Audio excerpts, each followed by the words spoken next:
আপনারা এখন যে গল্পটি শুনতে যাচ্ছেন সেই গল্পটির নাম হচ্ছে সন্ধেবেলার মেছো পেতনি।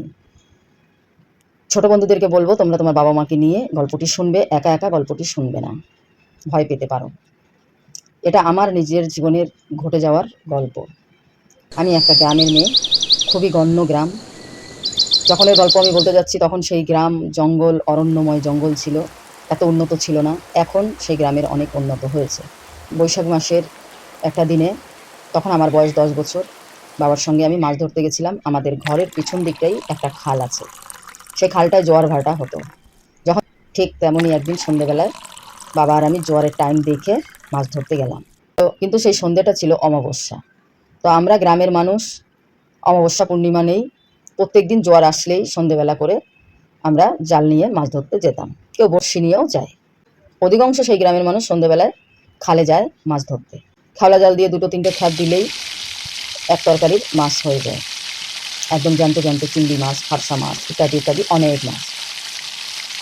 সেদিনও ঠিক মা ভাত বসিয়ে দিয়ে বাবাকে বলছে, কি গো কি রান্না করবো? বাবা বলছে, তোমার ভাত বসিয়ে দিয়েছো? বলছে হ্যাঁ। বলো তুমি ভাত বসিয়ে দাও, এই আমরা এলাম। আমাকে বলছে, বাবা চল মাছ ধরে আসি। বাবা জালটা নিলেন, আমাকে বললেন টর্চ লাইটটা নিয়ে চলো। আমার বাম হাতে একটা ব্যাগ, ডান হাতে একটা টর্চ লাইট নিয়ে বাবার সঙ্গে মাছ ধরতে চললাম। গিয়ে দেখি জ্বর এসে গেছে, মোটামুটি আসা শুরু হয়েছে। আমরা নামলাম, বাবা প্রস্তুতি নিচ্ছেন জাল খাওয়ানোর। এরই মধ্যে আমি দেখছি চারিদিকে কালো হয়ে আসছে। বাবাকে বলছি, বাবা এত অন্ধকার কেন? বাবা বলছে, খালের মধ্যে আছি তো, তাছাড়া আজকে অমাবস্যা রাত, অন্ধকার তো থাকবেই, অমাবস্যা তো আর চাঁদ আসে না, অমাবস্যাতে অন্ধকারই থাকে। আমি খুবই ছোট তখন, আমার বয়স যেহেতু 10, অত আমি বুঝিনি। ঠিক আছে, আমার আনন্দ, বাবা মাছ ধরবে, আমি মাছ খুঁটবো, ব্যাগে রাখবো, আমার ব্যাগ ভরে যাবে, বাড়ি চলে যাব, আমার এরকম একটা আনন্দ। মাছ ধরায় যা আনন্দ যারা মাছ ধরেছে কেবলমাত্র তারাই জানে। এমনি সময় বাবা একটা খ্যাপ দিল, জলের যখন জোয়ারের জল আসছে, জলের উপরে চিকচিক চিকচিক করছে, যখন টর্চ লাইট মারছি, আমি খুশিতে আত্মহারা। এরই মধ্যে দেখি বড় এক ঝাঁক চিংড়ি মাছ ছটপট ছটপট করছে জলের মধ্যে, জলের উপরে উঠে যাচ্ছে, আবার জলে ডুব দিচ্ছে। সেই সঙ্গে দেখি অনেক ফারসা মাছ। এক খেওতেই আমাদের কাজ হয়ে যাবে। বাবা খেও দিল, এক খেওতে একটা মাছও উঠল না। বাবা বলে, কি ব্যাপার, এমন তো হওয়ার কথা নয়। এত মাছ দেখলাম, অন্তত এক জালে 5 কেজি মাছ আসার কথা, সেখানে 100 গ্রাম মাছ আসেনি। তখন বাবার মনে হলো আজকে বোধহয় অমাবস্যা রাত, বোধহয় পেতনির পাল্লায় পড়েছি, মেছো পেতনি আছে এখানে। এটা বাবা জানতেন, কিন্তু আমায় কোনোদিনও বলেনি, বা তখনও বলেনি যাতে আমি ভয় পাই। তো বলতে মনে মনে, বাবা মেছো পেতনির পাল্লায় পড়লাম বোধ হয়। আমি বাবাকে বলছি, বাবা মেছো পেতনি কি হয় গো? কিছু না, কিছু আছে না, পেতাত্তাগুলো ঘুরে বেড়ায়। ও মেছো পেতনির কাজ হচ্ছে শুধু কারা মাছ ধরবে আর ওদের মাছ খাবে। আমরা কষ্ট করে মাছ ধরবো, ওরা সুন্দর খেয়ে যাবে। ও মেছো পেতনি আর কী বা করবে, ওর কী বা ক্ষমতা, ছাড়ো, চলো আমরা আর 1-2টা খেয়াও দিই, দেখি কি হচ্ছে। এরই মধ্যে বন্ধুরা যখন বাবা এই কথা বললেন, সঙ্গে সঙ্গে একটা বড় গাছ খালের পাশে ঝরঝর করে কিছুটা জল নেমে এলো। দেখো বৃষ্টি নেই, কিছু নেই, গাছের থেকে জল পড়ছে কি করে? বাবা বলছে, ও কিছু না, গাছের পাতায় হয়তো কোনো জল ছিল, দুপুরবেলা বৃষ্টি হয়ে গেছে এক পশলা, সেই জলটা হয়তো পড়ছে। না বাবা, অন্য অন্য গাছে কোথাও এরকম জল নেই, গাছে এত জল কেন? বাবা বলছে, তুমি ওসব চিন্তা করো না, ও একটা পেতনি আছে এখানে শেওড়া গাছের, ওই শেওড়া গাছে বসে ওইগুলো ঝাঁকাচ্ছে, ও করছে, সব মাছ খেতে চাইছে, তুমি ভয় পেও না, আমি আছি তো তোমার সঙ্গে। একটা খেও দিল জলে, সেই খেওতেও কোনো মাছ উঠলো না। এরই মধ্যে সেই গাছ প্রচণ্ডভাবে একটা ঝাঁক এমন হাসি দিচ্ছে, মনে হচ্ছে জঙ্গল জুড়ে কেঁপে গেল। সে বিবস্ব এক হাসি। এবার বাবা বুঝতে পারলেন যে এই পেতনি আমাদের পিছু নিয়েছে। বন্ধুরা, তখন বৈশাখ মাসের কালবৈশাখী ঝড় ও বৃষ্টির সময়, কিন্তু আমরা যখন গেছিলাম খালে তখন কোনো মেঘ ছিল না আকাশে।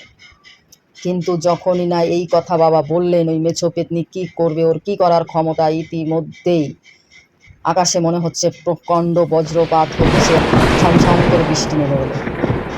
আমি বাবাকে বলছি, বাবা মাছের দরকার নেই, বাড়ি চলো। বাবাও এক গোয়ারিয়া, মাছ না ধরে কিছুতেই বাড়ি আসবেন না। এরই মধ্যে দেখতে দেখতে মোটামুটি ঘন্টাখানেক হয়ে গেল। আমরা বাড়ির থেকে বেরিয়েছিলাম সন্ধ্যে 7টা, প্রায় 8টা বাজতে গেল। মাছের নামে ঠন, একটা মাছও পাইনি। ওই মেছো পেতনি এবার আমাদের পিছনে পড়েছে, যা যেন তেন প্রকারণও ওর মাছ খেতে হবে, কিংবা আমাদেরকে ভয় দিতে হবে, কারণ বাবা যে ওকে বলেছে ওর কী করার ক্ষমতা আছে, ও কী করতে পারে। আমি বাবাকে বলছি, বাবা আমি ভয় পাচ্ছি, আর দরকার নেই চলো। বাবা বলছে ঠিক আছে তাহলে চলো বাড়ি যাই। প্রত্যেকদিন খালে যেমন জ্বর আসলে নিয়মে যেরকম জল ওঠে, তার থেকে মনে হচ্ছে 2 থেকে 3 গুণ জল বেশি হয়ে গেল সেই খালে। হড়ি করে আমায় কাঁধে নিয়ে নিল। হাতে সেই যে মাছ নেওয়ার ব্যাগ নিয়ে আসছিলাম, সেই ব্যাগটার মধ্যে বাবা জাল ভরে নিল, নিয়ে আমাকে নিয়ে পার হতে লাগলো। পার আর হতে পারলাম না। যেদিকে পার হয়ে আমাদের বাড়িতে আসবো সেই ঘাটের দিকে একটু বেশি গভীর আছে, আরও জলে জলাকার হয়ে গেল। বাবা বললেন যে উল্টো রাস্তায় আছে, ওখান থেকে অনেকটা ঘোরা পথ হবে, আর কিছুটা এখান থেকে সামনে গেলে একটা গ্রাম আছে, সেই গ্রামের ভিতর দিয়ে একটু দেরি হবে, তবে আমরা হেঁটে চলে যাব। বললেন যে এখন মেয়েকে নিয়ে কোনো মতে আমার বাড়ি যেতে হবে। ইতিমধ্যে সেই যে মেছো পেতনি প্রচণ্ড একটা রূপ ধরে গাছের ডালে অন্ধকারের মধ্যে, চারিদিকে একেবারে অন্ধকারের ঘন কুয়াশায় ঢাকা। মানে আমি বাবাকে, যদি আমাকে বাবা কাঁধের থেকে নামায়, 2 হাত দূরে থাকলে বাবাকে আমি দেখতে পারবো না, বাবা আমায় দেখতে পারবে না। সেরকম অন্ধকার রাতে তখন দেখা যাচ্ছে সেই যে পেতনি তার কিছুটা চুল ছেড়ে দিয়ে একেবারে প্রকাণ্ড একটা রূপ নিয়ে দাঁড়িয়েছে। সামনের থেকে 2টো ধারালো দাঁত বাইরে বেরিয়ে এসেছে। মনে হচ্ছে এখনই কিছু কাঁচা মাংস খেয়ে আসছে। জিভের কণা দিয়ে তরল রক্ত বেয়ে পড়ছে। টর্চ লাইট বাবা একবার মারলেন, সেই টর্চ লাইটের সাহায্যে আমি তার সেই মুখখানা দেখে ফেলেছি। দেখে আমি তো প্রকাণ্ড একটা চিৎকার করেছি। বাবা বলছে কিছু না, কিছু হবে না মা, চুপ করো, আমরা বাড়ি চলে যাব, ও পেতনি, ওর কিছুই করার ক্ষমতা নেই। আবার যখন না বাবা এই কথা বললেন, শেওড়া গাছ ধরে মনে হচ্ছে উপড়ে ফেলে দেয়। এই আমরা রাস্তা ধরা শুরু করলাম, খালের থেকে উঠে গেলাম। এই রাস্তায় আমরা চলা শুরু করলাম, আমাদের রাস্তা আর কিছুতেই পার হতে পারছি না। ধরলাম সেই কিছুটা কাঁচা রাস্তা দিয়ে হেঁটে এসে পাকা রাস্তায় উঠতে হবে। সেই কাঁচা রাস্তা আমাদের আর কিছুতেই শেষ হচ্ছে না, আর সেই জঙ্গলও আমরা শেষ করতে পারছি না, ঘুরে ফিরে সেই একই জায়গা। ইতিমধ্যে সেই শেওড়া গাছ থেকে আবার কিছুটা জল ছড়ছড় করে নেল। বাবাকে আমি বলছি, বাবা এটা কি? বাবা বলছে ওই পেতনি কিছু না করতে পেরে ও পেচ্ছাপ করে দিচ্ছে গাছের থেকে। আমি বললাম এটা আবার হয় নাকি? বলে ওরা ভয় দেখানোর জন্য অনেক কিছু করতে পারে। আমার বাবা ছিলেন খুব সাহসিক মানুষ। বাবা জানতেন যে পেতনির কিছু করার ক্ষমতা নেই, তবে আমাদেরকে শুধু ভয় দিতে পারে, আর কিছুই না। তবে বাবা নিজেকে নিয়ে ভয় পাচ্ছিলেন না, ভয় পাচ্ছিলেন আমাকে নিয়ে।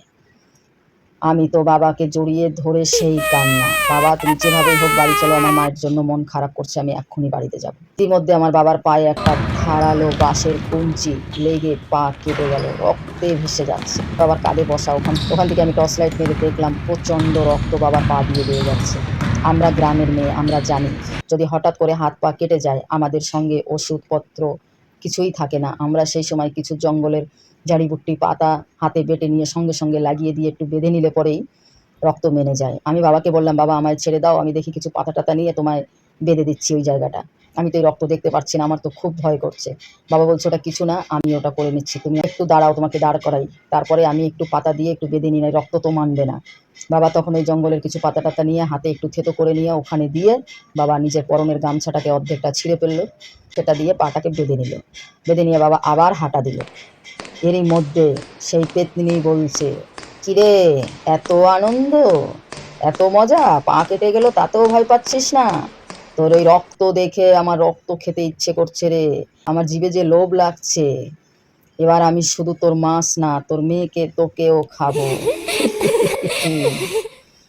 আমার তো আত্মারাম খাঁচা, আমার আত্মা বেরিয়ে যাওয়ার উপক্রম হয়েছে বন্ধু। আমার মনে হচ্ছে প্রাণ নেই। আস্তে আস্তে আস্তে আস্তে করে বাবা চলছে। বাবা বলছে কিছুই করতে পারবে না, তুমি আমার সঙ্গে থাকো, আমি তোমার সঙ্গে আছি, আমাকে বলছে। এরই মধ্যে এদিকে বাড়িতে আমার মা চিন্তায় পড়ে গেছে। মা চিন্তা করে ভাবছে অনেকটা সময় হলো, এত সময় তো লাগে না। তখন মা একটা বাঁশের মশাল ধরিয়ে খাল পাড়ে এসে দেখে আমরা কেউ সেখানে নেই। তখন মা বুঝতে পেরেছে কোনো বিপদ হয়েছে এদের।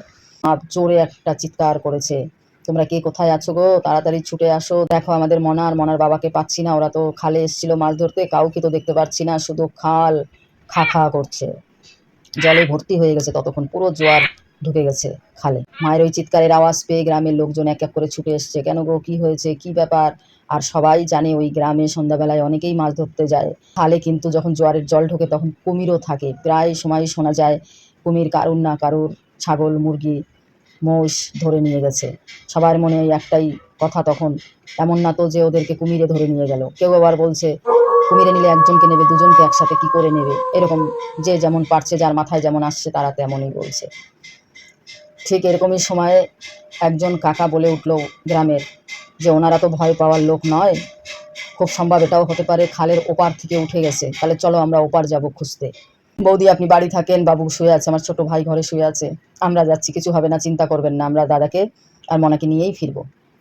তাই বলে তানারা বেরিয়ে পড়লেন ওখান থেকে। আর আমাদের সেই যে ঘুরলি কিছুতেই শেষ হচ্ছে না, আমাদের রাস্তা কিছুতে ফুরাচ্ছে না, আর এদিকে সেই যে মেছো পেতনি তাণ্ডব করে বেড়াচ্ছে, তাণ্ডবের উপর তাণ্ডব, তাণ্ডবের উপর তাণ্ডব। কোন অভিজ্ঞতা আমার বাবার জীবনে কোনো দিনও হয়নি। মেছো পেতনি কেবল আমরা সবাই জানি যে মেছো পেতনি মাছ খায়, কিন্তু অমন প্রকাণ্ড ভয়ও যে মেছো পেতনি দিতে পারে সেটা আমরা না দেখলে কিছুতেই বুঝতে পারতাম না। এবার সেই শাওড়া গাছ উথাল পাথাল করছে, এবার শুধু সেই একটা গাছে থেমে থাকেনি, এবার পুরো গাছপালা পুরো জঙ্গল মনে হচ্ছে কাঁপিয়ে দিচ্ছে তার হাসি, একটা বিকট একটা চিৎকারের আওয়াজ, যাতে মনে হচ্ছে সে তার মুখমণ্ডল থেকে ভেসে আসছে যেন এক রাস রাগ, তো জীব যেন কত রক্ত খেতে চাইছে, যেন শুধু রক্তই খাই। এই করতে করতে করতে করতে মোটামুটি বেশ কিছুটা সময় আমাদের কেটে গেল। ততক্ষণে আমি অজ্ঞান হয়ে গেছি বাবার কাঁধের পরে। বাবা তাড়াতাড়ি করে, জল তো নেই, আমলে নিয়ে বসে আছে, আর তখন বাবা নিজের গুরুদেবের সেই বলা মন্ত্র বাবা জপ করতে লাগলেন। এখন একমাত্র আমার মেয়েকে নিয়ে বাঁচার উপায় আমার গুরুদেবের সেই গায়ত্রী মন্ত্র আমার জপ করতে হবে, এই ছাড়া এই পেতনিকে আমি আর, এই পেতনির হাতের থেকে আর কিছুতেই বাঁচতে পারবো না। ইতিমধ্যে সেই আমাদের গ্রাম তারা এসে আওয়াজ দিচ্ছেন, তোমরা কোথায় আছো গো, তোমরা কোথায় আছো, মনা আওয়াজ শুনতে পারছো মনা? সেই আওয়াজ আমার বাবার কানে পৌঁছায়। বাবা তখন ওখান থেকে সাড়া দেয়। বাবা চেষ্টা করছে নিজের সর্বস্ব শক্তি দিয়ে তাদেরকে যেন জানান দিতে পারে যে সে এখানে আছে, সে বড় বিপদে পড়েছে, কিন্তু কিছুতেই যেন তার আওয়াজ বাইরে আসছে না। আমার জ্ঞান ফিরেছে, আমিও শুনতে পারছি কিছু একটা আওয়াজ জঙ্গলের ওপার থেকে ভেসে আসছে। আমি বাবাকে বললাম, বাবা কেউ হয়তো আমাদেরকে খুঁজতে এসেছে, কিন্তু আমি যেটা বাবাকে বলছি বাবা সেটা শুনতে পারছে না। এতটাই ভয়ে আমরা আতশত হয়ে গেছি। এর মধ্যে বাবা যেন চেষ্টা করলো তার সর্বোচ্চ শক্তি দিয়ে আওয়াজ করার, যে কোনোভাবেই আমার মেয়েকে নিয়ে আমার এখান থেকে বাঁচতেই হবে, এখান থেকে ফিরে যেতে হবে। আমি বাড়িতে গিয়ে কি জবাব দেবো? আমার কিছু হয়ে যাক, আমার এই একরত্তি ছোট মেয়েটা এর কি হবে? সেই জীবনের সর্বোচ্চ শক্তি দিয়ে জোরে আওয়াজ তুললেন, দাদা আমি এখানে আছি, দাদা আমি এখানে আছি, তোমরা কি শুনতে পাচ্ছ? ইতিমধ্যে সেই গ্রামের সবাই ছুটে এলো, টের পেলো, বুঝতে পেলো যে এখানে আছে। এসে বলছে, যা ধরেছিলাম ঠিক, মেছো পেতনির পাল্লায় পড়েছো তুমি। সন্ধেবেলায় করে, আজকে অমাবস্যা, তুমি জানো না? আসবে তো আসবে, তুমি একা আসতে, মেয়েটাকে কেন নিয়ে আসলে? মেয়েটাকে নিয়ে এসেছো, আজকে তুমি কি বাঁচতে পারতে? ওই মেছো পেতনির হাতের থেকে তোমার আজকে আর বাঁচা ছিল না। এরপরে এই গল্পের শেষের দিকটা আপনারা জানতে পারবেন নাম্বার 2 পার্টে। ওই পেতনির সৎকার কে করেছিল আর কিভাবে করা হয়েছিল, ওই পেতনিকে আমাদের গ্রাম থেকে তাড়ানো হয়েছিল। আমি নীলিমা আপনাদের সঙ্গে এতক্ষণ ছিলাম। আশা করি আপনারা সকলেই শুনেছেন। আপনার যদি বিন্দুমাত্র ভালো লেগে থাকে চ্যানেলটাকে সাবস্ক্রাইব করে দিয়ে আমার পাশে থাকবেন। আজকের আর প্রশ্ন থাকবে, আমরা কটা নাগাদ মাছ ধরতে গেছিলাম ওই খালে? প্রথম 10 জনের নাম এর পরবর্তী গল্পে আমি ঘোষণা করব। এর আগের গল্পের যে প্রথম উত্তরদাতা তার নাম হচ্ছে রঞ্জন বিশ্বাস। আবার দেখা হবে এই ঘটনারই পার্ট 2 এর সঙ্গে। ততক্ষণ আপনারা সবাই সুস্থ থাকবেন, সাবধানে থাকবেন, ভালো থাকবেন। অবশ্যই আবার কথা হবে। শুভরাত্রি।